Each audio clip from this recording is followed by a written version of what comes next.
Jornalismo de verdade. Jornal da Onda. Estamos de volta com o Jornal da Onda, informação com credibilidade no seu rádio, os fatos e acontecimentos do Brasil e do mundo e também na nossa região. Você confere, você ouve, fica sabendo aqui no Jornal da Onda. A gente sempre em cima da notícia, trazendo as informações para você aqui no Jornal da Onda. Vamos continuar falando sobre o fogo criminoso na cidade de Caraí, né? E queimou a ponte, né, que da comunidade do Piauí. E o repórter Ivan Alves, do canal MG Notícias, ele fala com a polícia sobre esse incêndio ocorrido lá na zona rural de Caraí. Vamos às informações aqui no Jornal da Onda. Estamos aqui com o Sargento Jarbas, da Polícia Militar de Caraí, que vai nos passar mais detalhes de um incêndio criminoso que ocorreu na zona rural de Caraí. Boa tarde, Sargento. Boa tarde, Ivan. Ao assumirmos serviço hoje, fomos acionados pelo motorista da Prefeitura Municipal, dando conta que uma ponte na comunidade rural tinha sido incendiada durante a madrugada. De imediato deslocamos até o local e constatamos que uma ponte de madeira que liga o córrego Piauí ao Água Boa estava incendiada. Diligenciamos lá procurando autores ou informações com os vizinhos próximos lá, se alguém tinha visto. Não recebemos nenhuma informação e procuramos também algum material, né, que pode ser ligado ao fato, algum galão com gasolina, alguma coisa também não foi encontrado. Acionamos a perícia e retornamos ao quartel para redigir a ocorrência. Pode se tratar de um incêndio criminoso, sargento? Eu creio que só com as investigações da Polícia Civil que poderemos chegar à autoria e saber se foi um incêndio criminoso. Essa pessoa que incendiou essa ponte pode ser a mesma que incendiou a Patrol? Novamente, Ivan, só através da investigação da Polícia Civil que poderemos ligar ao fato do primeiro incêndio que teve na Patrol. Muito obrigado pela participação, sargento. Boa tarde, a Polícia Militar está à disposição.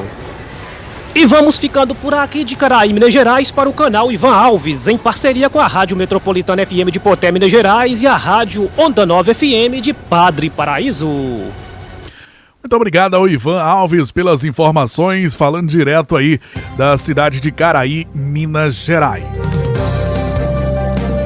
E o prefeito de Caraí, Minas Gerais, ele fez um pronunciamento no Instagram oficial da prefeitura, expressando aí a preocupação com a sequência de incêndios e bens públicos. Ele relatou que após a aquisição de uma máquina para manutenção de estradas rurais, quando uma Patrol foi recentemente destruída por um incêndio, outro evento similar atingiu uma ponte na comunidade do Piauí. Ele afirma que sempre que a prefeitura faz uma compra importante para melhorar a estrutura da cidade, imediatamente ocorre um incêndio.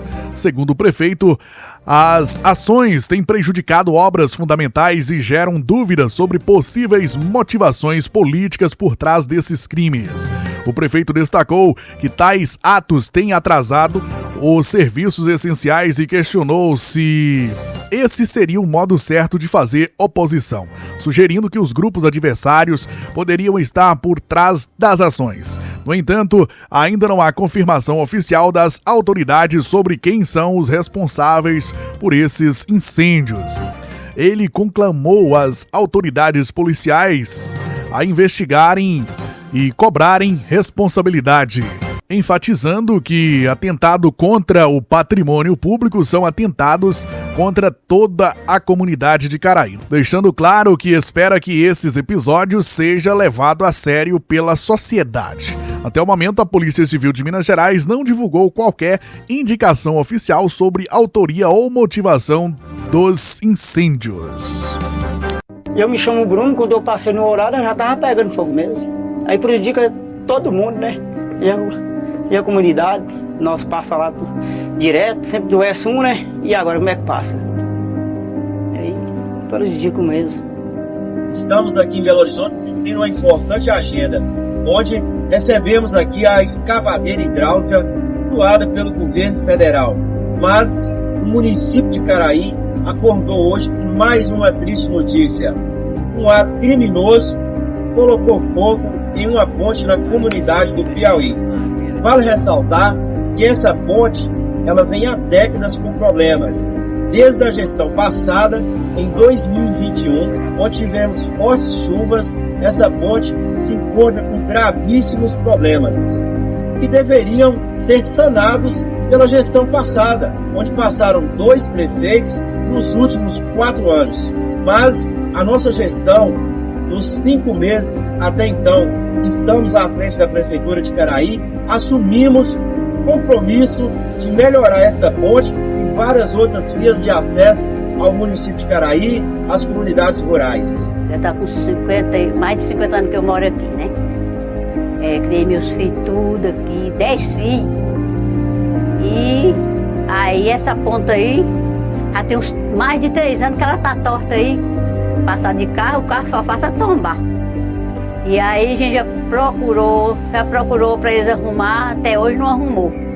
E hoje cedo, antes de nós levantar, nós estávamos vendo fumaça levantando lá. Antes de nós levantar da cama, pode dizer, que Milton levantou cedo, né? Para ele levanta sempre cedo, e aí ele disse que mãe, tem um fumaceiro ali pra gente, parece que a ponte tá pegando fogo. E aí nós precisamos muito daquela ponte, nós temos que ir pra água boa lá, nós temos que ir, às vezes a gente tem que buscar mandioca lá naquela grota de lá, de carro, né? E tem morador aqui que precisa de ir pra feira, levar um doente. E se não tiver a ponte, como é que passa?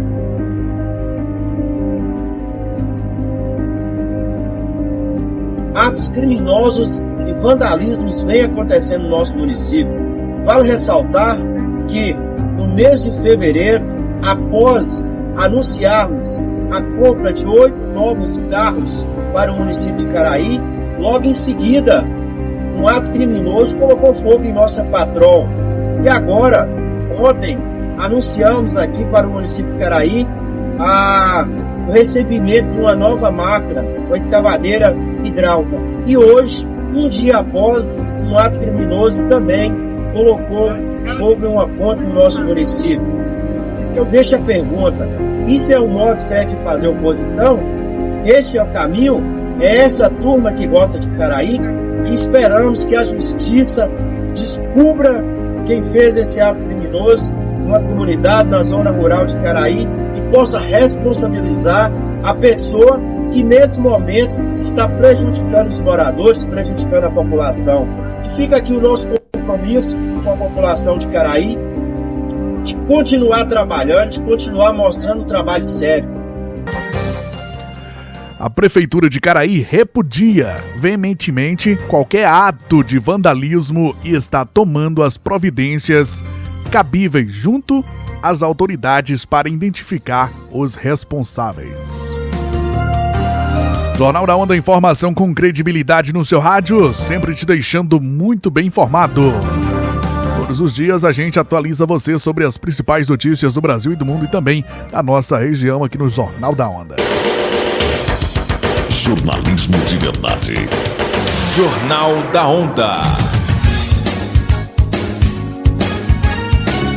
Tá todo mundo ligado.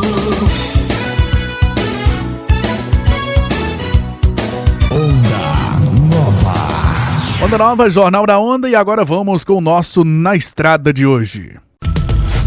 Agora no seu rádio, Na Estrada.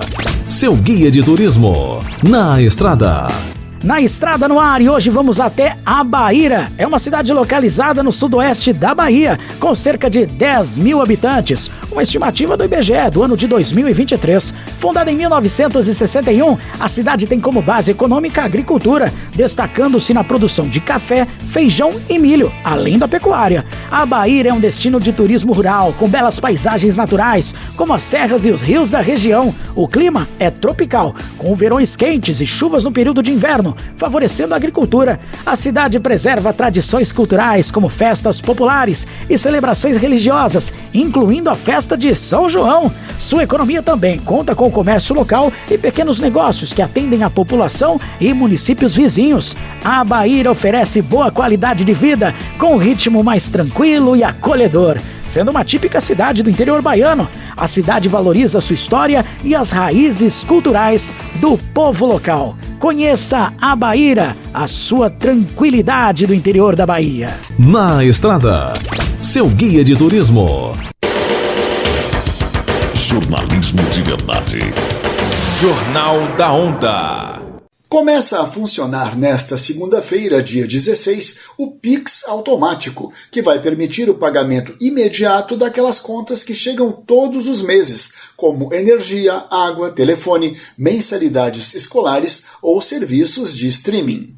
Com essa modalidade, os débitos serão quitados na data programada, evitando esquecimentos ou atrasos. De acordo com o Banco Central do Brasil, a nova modalidade vai ser positiva tanto para quem paga como para quem recebe. Além de gratuito para o pagador, o Pix automático vai ser mais prático e barato para o recebedor, na medida em que não precisa o envio de boleto pelos correios, por exemplo. Ao contrário do Pix comum, para aderir ao Pix automático, é preciso que o recebedor solicite essa opção ao pagador, que pode ser concedida por meio da leitura de um QR Code ou de um Pix copia e cola. Lembrando que a opção poderá ser cancelada a qualquer momento pelo pagador. Para evitar surpresas, será possível definir pelo aplicativo do banco um valor máximo para cada cobrança, impedindo débitos maiores que o previsto. O Banco Central acrescenta que, além de aumentar o número de clientes usuários do Pix, que hoje ultrapassam 160 milhões no país, a modalidade poderá ser usada por clientes que não usam cartão ou boleto. E como a cobrança é automática, não há chance de inadimplência. Outro detalhe é que os pagamentos feitos pelo Pix automático não afetarão o limite do Pix disponível para outras transações. Em caso de cobranças indevidas no Pix automático, a devolução será obrigatória para o banco do cidadão nos casos em que houver qualquer erro da instituição bancária na gestão da autorização concedida. Da Rádio Nacional em São Paulo, Leandro Martins. Jornal da Onda te deixando muito bem informado com as principais notícias do mundo inteiro. Então tá aí, começa a funcionar nesta segunda-feira, né? Hoje, dia 16, o Pix automático, que vai permitir aí o pagamento imediato daquelas contas, né? Que chega aí todos os meses, né? Como energia, água, telefone, mensalidade escolares, serviço de streams e muito mais. Informação com credibilidade no seu rádio, esse é o Jornal da Onda e agora vamos com os índices econômicos aqui no Jornal da Onda. Índices econômicos. Índices econômicos no ar e vamos trazer a nossa agenda econômica. A semana será marcada pelas decisões de política monetária no Brasil, nos Estados Unidos, no Japão e no Reino Unido.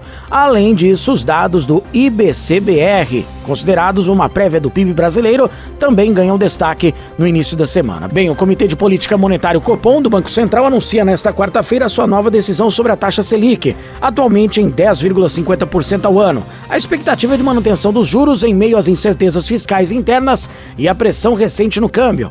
O mercado estará atento não apenas à decisão, mas também ao comunicado, que pode sinalizar os próximos passos da política monetária. No mesmo dia, o Federal Reserve, o FED, também define sua política de juros, atualmente na faixa de 5,25% a 5,50% ao ano. A expectativa majoritária é de manutenção, mas investidores acompanharão atentamente ao tom da decisão, as projeções econômicas e o discurso do presidente Jerome Powell. Os dados de inflação e da atividades recentes nos Estados Unidos têm alimentado o debate sobre quando o FED poderá iniciar um ciclo de cortes. Nesta segunda, o Banco Central divulga o IBC-BR de abril, considerado a prévia do PIB. O indicador deve mostrar um avanço de 0,3% na comparação mensal, segundo projeções.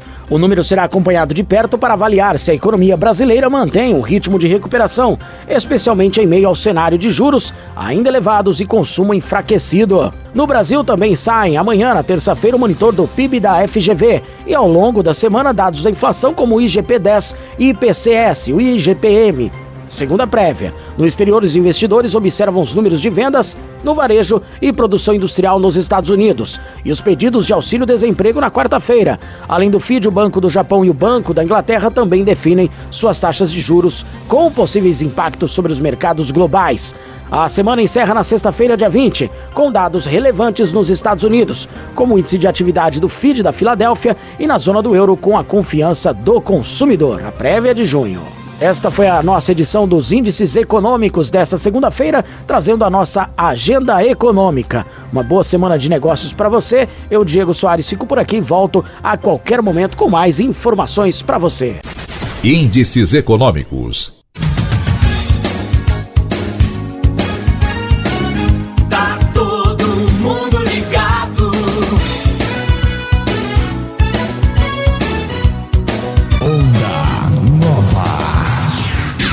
Esporte. Jornalismo de verdade. Jornal da Onda. Esporte.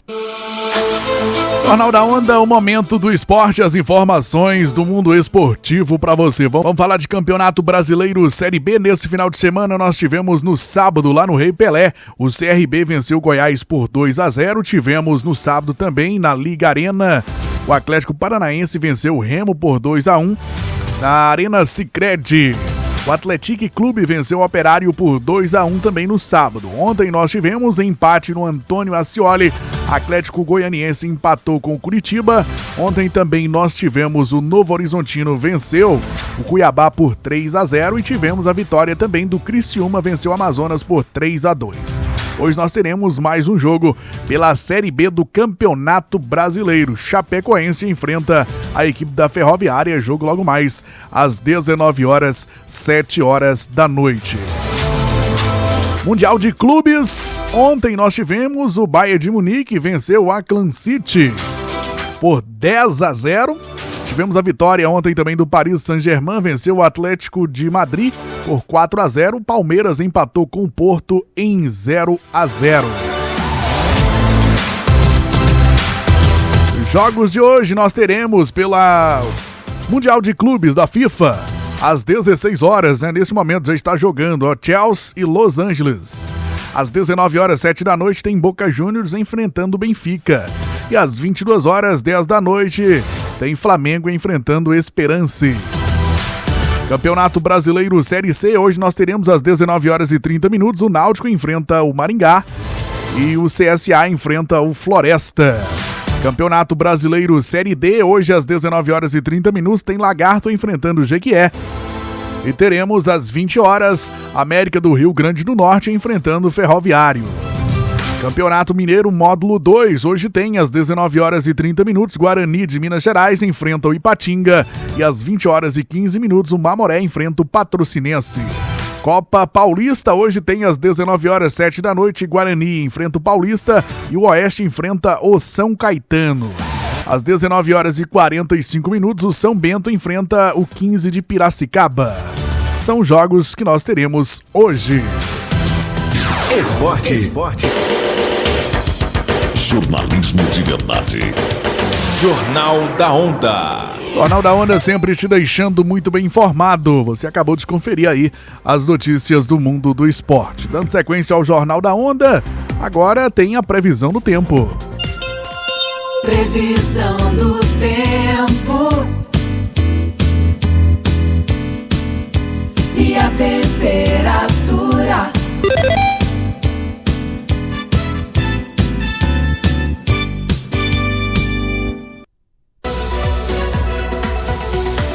Como vai ficar o tempo entre os dias 14 a 20 de junho? É a última semana do outono de 2025. Nós já tivemos aí, durante esse período do outono, chuvas acima da média em algumas regiões de Minas Gerais. Será que podemos ter chuvas ainda nos próximos dias? Nós podemos observar que durante o período do outono estamos aí sob uma situação neutra. Não atua nem o fenômeno El Niño, que é essa coluna vermelha, nem o Laninha, que é essa coluna azul. Isto é, uma situação neutra. E com isso as frentes frias estão ainda passando ao longo do litoral da região sudeste, trazendo muita umidade do Oceano Atlântico para o continente, organizando nuvens aqui no estado de Minas, com ocorrência de chuvas em algumas regiões, e devido à presença da nebulosidade, não tivemos queda acentuada da umidade relativa do ar e temperaturas agradáveis. As massas de ar polar que chegaram até Minas Gerais durante esse outono não causaram queda acentuada das temperaturas. Nós podemos observar que a massa de ar que veio na retaguarda do sistema frontal, que passou entre os dias 11 e 12, ela chegou com fraca intensidade aqui em Minas Gerais. Ela atuou fortemente no sul do Brasil, avançando rapidamente para o Oceano Atlântico, mas trazendo muita nebulosidade para as regiões leste, nordeste, zona da mata, norte e noroeste, o sol predominou. Então ela chegou com fraca intensidade. E essa queda da temperatura nessa época do ano é comum. Vamos dizer, então não tivemos aí ocorrência de geadas devido principalmente à presença de nebulosidade, e tivemos chuvas nos vales do Jequitinhonha, Mucuri e Rio Doce, né, que é um fenômeno bem atípico para a época do ano. Olha, o modelo meteorológico mostra que nessa última semana do outono é a massa de ar seco que deve atuar em boa parte do estado. Então vamos ter dias típicos de outono. Pouca nebulosidade durante o dia, ausência de nebulosidade durante a noite, uma queda das temperaturas durante a madrugada, que é comum, né? E até a mesma formação de nevoeiros na zona da mata, sul de Minas, região leste do estado. No triângulo norte e noroeste, nós podemos já começar a ter aquela névoa seca. Jornal da Onda, tá aí as informações do tempo aqui no Jornal da Onda, sempre te deixando muito bem informado. A nossa última informação pra gente encerrar o Jornal da Onda, falando sobre a guerra em Israel. As forças militares de Israel emitiram aí por volta das 10 horas e 30 minutos desta segunda-feira, né? Hoje, dia 16 de junho, horário de Brasília, um alerta de evacuação de grande parte da capital do Irã, né, Teherã, antes de novos ataques israelenses. Vamos às informações aqui no Jornal da Onda. As forças militares de Israel emitiram por volta das 10h30 desta segunda-feira, horário de Brasília, um alerta de evacuação de grande parte da capital do Irã, Teherã, antes de novos ataques israelenses. No comunicado em língua persa, o porta-voz israelense diz que nas próximas horas o exército planeja uma nova ação, como feito nos últimos dias, para atacar a infraestrutura militar iraniana. O Irã acusa Israel de ter matado pelo menos 224 pessoas desde o início dos ataques semana passada. 90% das vítimas seriam civis, informou um porta-voz do Ministério da Saúde iraniano. Do lado de Israel, 24 pessoas morreram atingidas pelos iranianos e quase 600 ficaram feridas, sendo 10 em estado grave. Em 4 dias, 370 mísseis balísticos de médio alcance e centenas de drones foram lançados contra Israel. Pelo menos 30 locais em Israel foram atingidos. O presidente israelense Isaac Herzog visitou nesta segunda-feira a cidade de Petah Tikva, no centro de Israel, onde 4 civis foram mortos pelos ataques iranianos.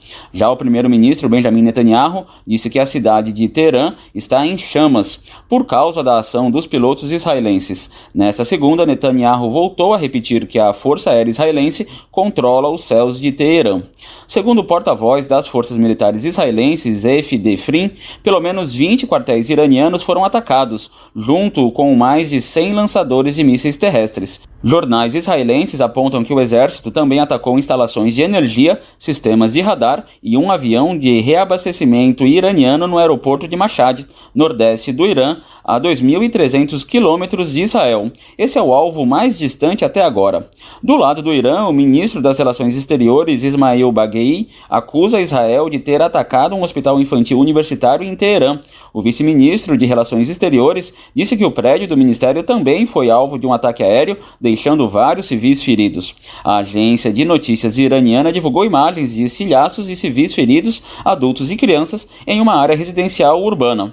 Da Rádio Nacional em São Luís, Gabriel Correa. Jornalismo de verdade. Jornal da Onda. Estamos chegando ao fim do Jornal da Onda, agradecendo a sua audiência, você que nos acompanha todos os dias aí, fica ligado, sabendo das informações. Muito obrigado pelo carinho da sua audiência. Amanhã estaremos de volta com mais informações para você aqui na Rádio Onda Nova FM no Jornal da Onda, tá bom? Grande abraço para você e até amanhã. Fique com Deus. Tchau. Você acabou de ouvir Jornal da Onda. As principais notícias do mundo.